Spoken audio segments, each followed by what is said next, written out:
د لوی سپېڅلي خدای په نامه. جورابۍ. لیکوال پرامود پتاک، انځورګر کانیکا نایر، ژباړن محب رحمان محب. مریم خپلې ټولې رنګه جورابي خوښوي، خو فاطمه ځینې وختونه اړتیا لري چې له هغه کار واخلي. مقدسه له جورابو څخه د جندې په توګه کار اخلي. مریم نه غواړي چې جورابي د بیکاره جندې په توګه وکارول شي. مریم خپلې جورابي خوښوي ځکه جورابي ستا پښو رنګ ته بدلون ورکولی شي.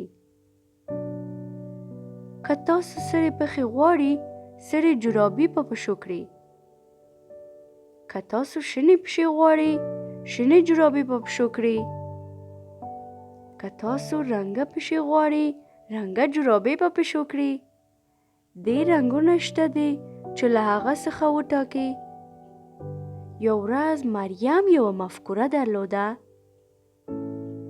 هغه نجلۍ د خپل جورابو رنګ د پیالې د هغې د بیت او بال سره سم خوښوي.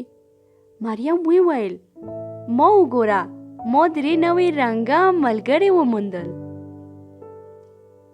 بله ورځ مریم حیرانتیا رامنځته کوي. د هغې یوه جورابه له فیل سره سم رنګ شوه او بله جورابه په پیشو بدله شوه. مریم ځغلي چې ماته فیل او پیشو وشي. مریم وایي: زما جورابې زما ملګری دی. ته به زما جورابې په صافي نه بدلوي که نه؟